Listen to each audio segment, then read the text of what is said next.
अगर सत्य साधन कर लिया आपने, आहुति दोगे तो देवता हाथ पसार कर आएंगे आपके द्वार पर। यह सत्युग है।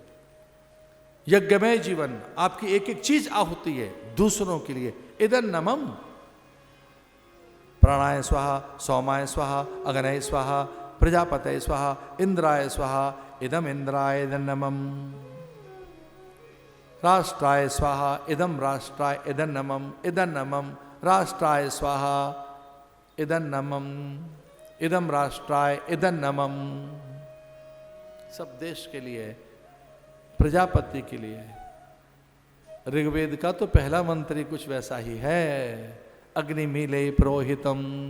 लीजिए, अग्नि से तो ऋग्वेद आरंभ होता है। यहां हो तो रहा है यज्ञ। हम कितने भाग्यवान हैं, यहां सारे वेदों की आहुतियां पड़ रही हैं। यहां पर 3 दिन वैदिक सम्मेलन होने वाले हैं। देश भर के मूर्धन्य वेद विद्वान, वैदिक विद्वान यहां आने वाले हैं।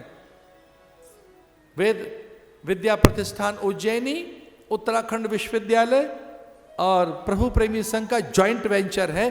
पूरे देश भर के मनीषी वेद पारायण के लिए और वेद सम्मेलन करने के लिए आपके आश्रम के आंगन में आ रहे हैं। शास्त्रार्थ रहेगा, वेद पारायण होगा, यहाँ ज्ञान सत्र चलेगा। संस्कृत में यहाँ पर कवि सम्मेलन होंगे, संस्कृत भाषा में, हिंदी में नहीं। यज्ञ बताया,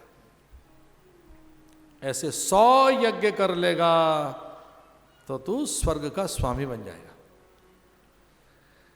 उसकी विधि बताई, असत्य संभाषण नहीं करेगा, अवैर, अक्रोध, अनिंदा, प्रकृति पूजा, निद्रा का विधान बताया, आहार का विधान बताया, अकाम व्रत होगा।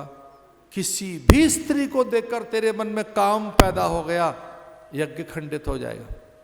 किसी भी स्त्री को देखकर तेरे मन में किंचित भी काम पैदा हो गया, व्रत खंडित हो जाएगा, यज्ञ खंडित हो जाएगा। तूने क्रोध कर दिया, वैर रखा, द्वेष रखा, तूने अपव्यय किया, जल की एक बूंद भी तैने व्यर्थ गंवा दी। एक बूंद जल का एक कण भी तेरे से व्यर्थ चला गया, यज्ञ अधूरा हो जाएगा। अन्न का एक भी कण, विधि के अनुसार तुझे नींद लेनी होगी, तू 2 श्वास भी फालतू सो गया, तेरा यज्ञ खंडित हो जाएगा। एक भी श्वास तेरी, तो क्या विधान है? वो वाम कुक्षी तक का विधान बताया कि दोपहर के भोजन के बाद क्या करना चाहिए। 11 श्वास पहले सीधी लें, 11 श्वास पहले सीधी, फिर 27 श्वास हम लें दाईं करवट, फिर से 27 श्वास लें सीधे होकर, और फिर वाम कुक्षी बाईं ओर लेट जाएं। कुछ लोगों को तो ये पता कितनी सांस लेनी है, तब तक तो स्नोरिंग शुरू हो जाती है, खर्राटे मार रहा है, स्नोरिंग है। उनको यही नहीं पता, खा लो पी लो, खूब खा लो बेटा, थोड़ा और दूध पी ले, ठूस ठूस के भर ले, फिर नहीं मिलेगा। सांझ को तो धरती पे अकाल होने वाला है, और पी ले दूध, एक लड्डू और खा ले बेटा, ठूस ठूस के भर ले बेटा। क्या होगा? रात को अकाल पड़ने वाला है, अन्न तो बचेगा ही नहीं, फिर खाए जाओ खाए जाओ। कितना खाना है, कितना भोजन करें, कितना सोएं? अरे कोई विधि होगी, ये बता रहा, विधान का नाम है यज्ञ। और वो झटी था, उसने एक भी मेरा नियम शिथिल नहीं होगा, शर्त एक है बस।